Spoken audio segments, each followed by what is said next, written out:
मी काशीनाथ वारमुसे उर्फ नाव माझं देवा आहे आणि मी कालिकेचा कट्टर भक्त आहे. माझे बऱ्याच ठिकाणी देवदेवतांचे कार्यक्रम चालतात व आव्हान चालतात.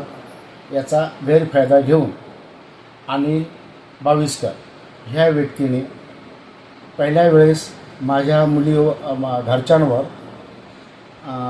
अट्रॉसिटी बलात्कार असे माझ्या मुलीवर बायकोवर मुलावर असे आरोप करून मध्यस्थी बाया उभ्या करून आमच्यावर गुन्हे दाखल केले. गुन्हे दाखल केल्यानंतर असेच परत पाचोरा साईडला निर्णय अर्ज करून आम्हाला त्रास देण्याचं काम केलं. त्याच्यानंतर आता माझ्या मुलाचं लग्न होतं, त्याला खोट्या धमक्या दिल्या का तुझ्या बापा आम्ही असे गुन्हे दाखल करू, तसे गुन्हे दाखल करू, बाबागिरीचे असे करू. हे असं बाबागिरीचं वातावरणामध्ये माझा मुलगा प्रेशरमध्ये गेला, डीपमध्ये गेला होता. हो, आणि त्याला त्याच्या गळ्यातली चेन अंगठी ही त्याला गहाण ठेवायला लावली. त्याच्याकडून 3 लाख रुपये यांनी घेतले.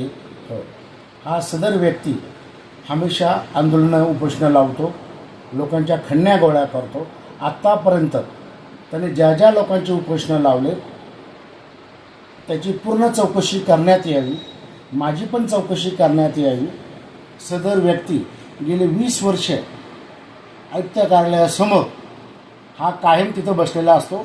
कधी हे आंदोलन, कधी ते आंदोलन, कधी हे उपोषण, कधी ते उपोषण.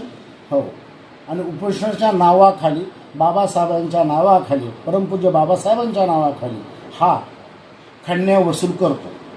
हा लोकांनी त्याचं ऐकलं नाही तर त्यांच्यावर गुन्हे दाखल करण्याची धमकी देतो, त्यांचे बॅनरबाजी करतो, असे बरेच त्यांनी कारनामे केलेले आहेत.